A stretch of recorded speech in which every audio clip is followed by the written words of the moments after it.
La porte étroite par Kim Nataraja. Elle est étroite, la porte. Il est resserré le chemin qui conduit à la vie, dit Jésus.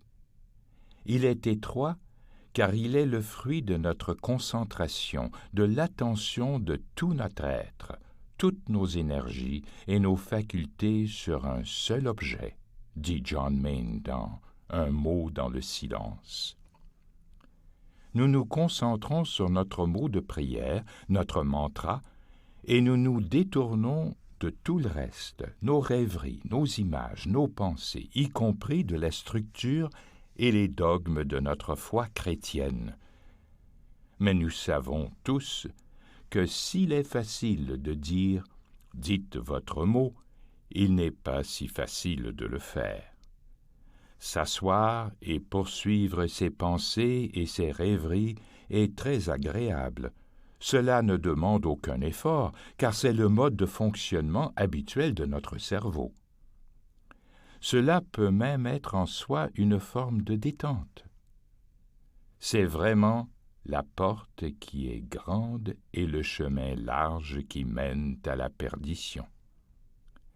On comprend que ce chemin soit facile. Mais pourquoi mène-t-il à la perdition? Parce que de cette façon, on restera toujours à la surface de notre être et on n'en découvrira jamais la totalité, qui est en grande partie notre être spirituel, notre lien avec Dieu. C'est notre foi et notre confiance qui grandissent dans l'expérience de chaque séance de méditation, qui nous encouragent à faire l'effort d'accorder une attention pleine et aimante à notre mot de prière. Il nous est dit qu'il nous conduit au cœur là où l'Esprit du Christ demeure en nous. Mais nous devons le croire. C'est un saut dans l'inconnu. Si nous osons y croire, nous serons conduits à l'expérience de la liberté qui règne au cœur de notre être, en nous aidant à porter notre esprit en dehors de nous-mêmes. Citation tirée de Un mot dans le silence. La liberté vient de ce que nous nous libérons de toutes nos structures de pensée, toutes nos craintes et nos désirs, notre besoin d'être bien considérés, d'être conformes à ce que les autres et la société attendent de nous. Il est merveilleux de lâcher prise sur toutes ces pensées qui tournent dans notre esprit. Elles concernent toutes, d'une manière ou d'une autre, notre instinct de survie. Nous sommes là encore à notre contre-courant de la culture. La dernière chose que notre culture encourage est de renoncer à soi.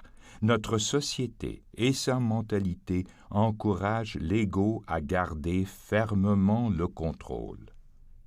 On met l'accent sur la promotion de soi et sa mise en valeur pour être sûr non seulement qu'on va survivre, mais qu'on va le faire mieux que quiconque, avec la récompense présumée du pouvoir et de l'estime.